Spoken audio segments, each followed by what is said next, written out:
Welcome to The Explainer.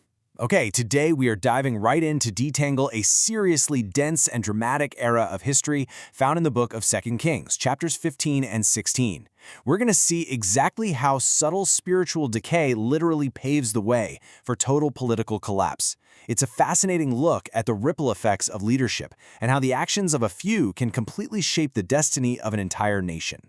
And our source material sets the stage perfectly for this. The text reads, "Hello everyone, this is TNN Side. Let's begin by reading today's scripture passage from the book of 2 Kings, chapters 15 and 16. So that is exactly what we are going to do. Look intimately at this historical text to make sense of a truly chaotic era. Now, to keep us from getting lost in all the names and genealogies, here is our roadmap. First, the diverging fates of two kingdoms. Second, Judah's pride and compromise. Third, blood-stained northern Israel. Fourth, Assyrian threat and downfall. Fifth, Ahaz's horrific idolatry. And finally, hope blooming in despair. Let's get right into it. All right, Section 1, the diverging fates of two kingdoms. To start, we really need to establish the geographical and political lens that defines this entire 52-year era. We are dealing with a divided nation, the southern kingdom of Judah and the northern kingdom of Israel. And the contrast here is absolutely stark. Down in Judah, you see this slow, creeping moral compromise. But they actually managed to maintain relatively long, stable reigns. Up in northern Israel, though, no way. It is a rapid, violent plunge into total chaos. We're talking month-to-month assassinations and extreme vulnerability to foreign enemies. It's really a tale of two very different types of decay. Moving right along to Section 2, Judah's pride and compromise. Let's zoom in on that southern kingdom of Judah first. The danger here wasn't a sudden, bloody assassination in the palace. Instead, it was a silent, creeping spiritual arrogance that slowly infected the leadership over decades. 52 years! I mean, think about that. King Uzziah, who is also known as Azariah, ruled honestly for an impressive 52 years, and his nation grew incredibly strong under him. But here's the tragic pivot. As he got more powerful, his pride just swelled. He actually marched into the temple to burn incense himself, which was a sacred duty strictly reserved for the priests. And because of that direct, arrogant disobedience, he was struck with leprosy. This incredibly powerful monarch had to spend his final days totally isolated in a quarantined palace, while his son Jotham took over all the royal duties. Now, even under relatively good kings like Uzziah and his son Jotham, there was this glaring issue: the high places. These were ancient, traditional outdoor worship sites. The people were so used to them, it was just deeply ingrained in their culture.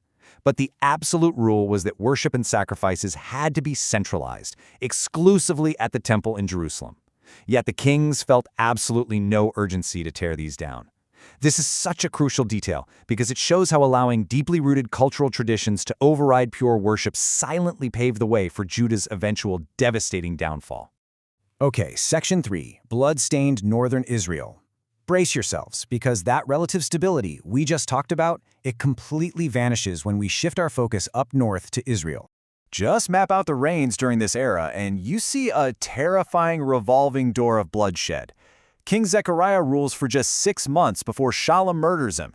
And Shallum? He lasts exactly 1 month before he's assassinated. Then it's Menam, Pekahiah, Pekah. It is a crystal clear picture of just how unstable, violent, and fractured the nation of Israel had become. And the sheer brutality of these leaders is actually shocking.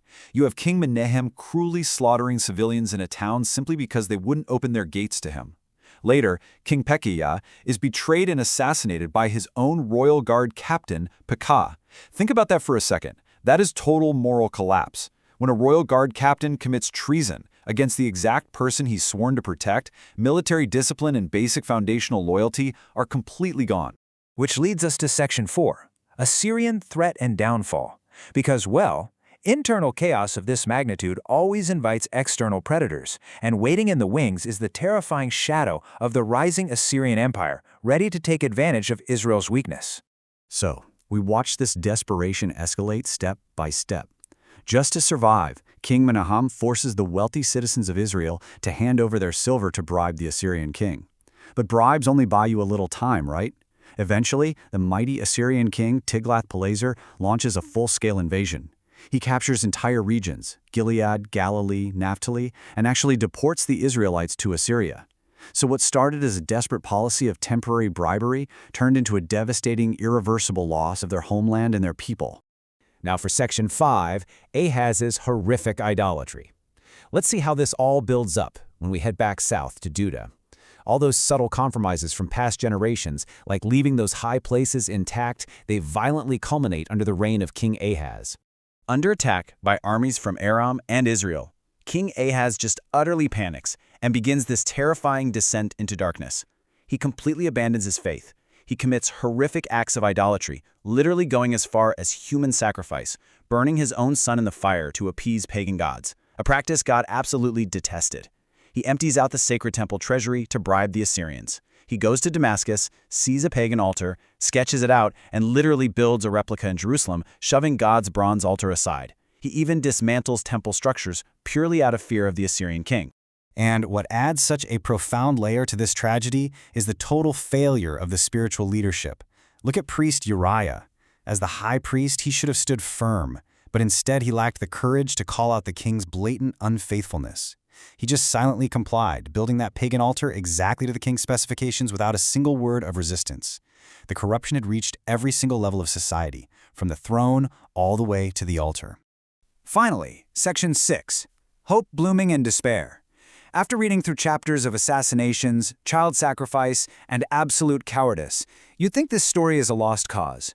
But despite this overwhelming darkness in both kingdoms, the narrative points us toward a surprisingly optimistic resolution. The contrast between these successive reigns is absolutely staggering. From the intensely wicked, fearful King Ahaz comes his son, King Hezekiah, who turns out to be one of the most righteous leaders in Judah's history. According to the text, this illustrates that under God's sovereignty, a beautifully righteous leader who restores pure worship can unexpectedly emerge from the darkest, most idolatrous backgrounds imaginable. History is never beyond redemption. So what is the core takeaway when we impartially apply this ancient history to our modern world?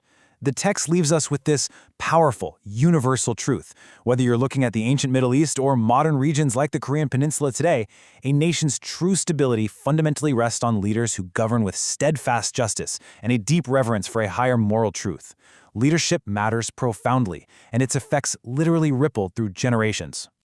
Ultimately, as we wrap up this explainer, we are left to ponder a really provocative thought. We've seen kings fall to pride, military leaders commit treason, and priests completely fail to speak the truth. When human systems and leaders inevitably fail us, where are we placing our ultimate trust? It is a vital question we all need to ask ourselves. Thank you so much for joining me to unpack the profound lessons hidden in these ancient texts.